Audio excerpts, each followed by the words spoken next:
दोस्तों, मैं हूं दिनेश क्यूरा। न्यूज़ टाइम में आपका बहुत बहुत स्वागत है।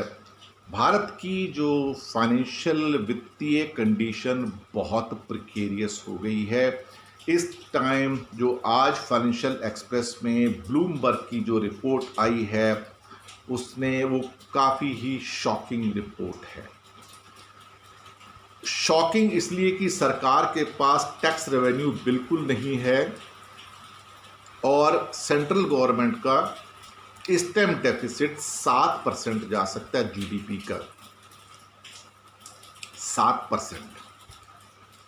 वो सरकार जो 3% के ढिंडोरे पीटती है, ढोल पीटती है, अब 7% की बोरोइंग करेगी इस साल। 7% कितना होता है? मैं शायद आपको 7% से शायद फर्क ना पड़े, लेकिन अब मैं फिगर्स बताता हूं ताकि थोड़ी सी आंखें खुल जाएं। भारत का टोटल बजट 30 लाख करोड़ इस साल।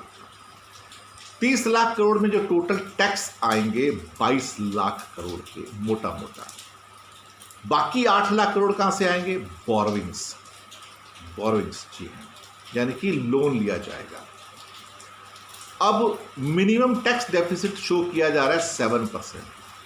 7% का मतलब होता है कि एग्जैक्टली इसको डबल कर दीजिए, 7 दूनी 14 लाख करोड़ अब बोरो किया जाएगा 8 लाख करोड़ की अपेक्षा। पहले जो ओरिजिनल प्लान था 8 लाख करोड़ का, अब 14 लाख करोड़ बोरो किया जाएगा। ये इनिशियल एस्टीमेट है और बढ़ेंगे, मैं आपको बताऊं। 14 लाख करोड़ का मतलब ये हुआ कि 30 लाख करोड़ में से अगर 14 लाख करोड़ ये निकल, बाकी बचा 16 लाख करोड़। हमारा टैक्सेशन जो आना चाहिए था 22 लाख करोड़, उसमें से 6 अभी से कम कर दीजिए, यानी कि 15 से 16 लाख करोड़ का टैक्स अगर पूरे साल में आ गया तो गनीमत समझिए। अदरवाइज यानी कि ये आधे से भी कम हो गया। अदरवाइज ये कंडीशन है कि हमें और पैसा बोरो करना पड़ेगा। अगर हम इसमें स्टेट गवर्नमेंट का भी डेफिसिट ऐड करते हैं तो ये होता है 11%। तो ये 22 लाख करोड़ का बोरिंग होने जा रहा है आरबीआई से। केंद्र सरकार के अब हालात इतने खराब हैं कि अब ये वापस से आरबीआई के दरवाजे पे जा रही है कि हमें कुछ पैसे दे दो आप। लेकिन आरबीआई बॉन्ड से पैसे देगी या किसी और चीज़ से, वो सिर्फ एक कागज़ है। आप बॉन्ड की प्रक्रिया में चले जाओ, आप नोट छापने की प्रोसेस में चले जाओ, छपेंगे तो नोट ही।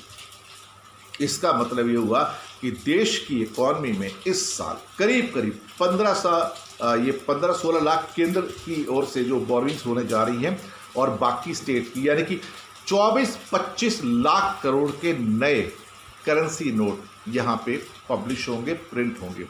आप अंदाज़ा लगाइए कि क्या इससे चीज़ें महंगी होंगी या नहीं होंगी। आपने एक बात नोट नहीं की अभी तक कि पिछले 2 महीने में सरकार ने महंगाई के आंकड़े घोषित नहीं किए और अपनी महंगाई को छुपा रही है।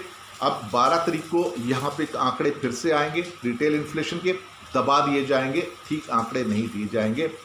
लेकिन पेट्रोल डीजल की मार लोगों पर पड़नी शुरू हो गई है, चीज़ों के दाम बढ़ने शुरू हो गए हैं, दवाइयों के दाम बढ़ चुके हैं और हालात यहाँ तक ख़राब हो गए हैं कि सब्जियाँ और बाकी चीज़ों के दाम भी बढ़ गए हैं। पेट्रोल डीजल तो रोज़ गाड़ियों में डालते हैं, उसकी वजह से कॉस्ट ऑफ लिविंग भी बढ़ चुकी है।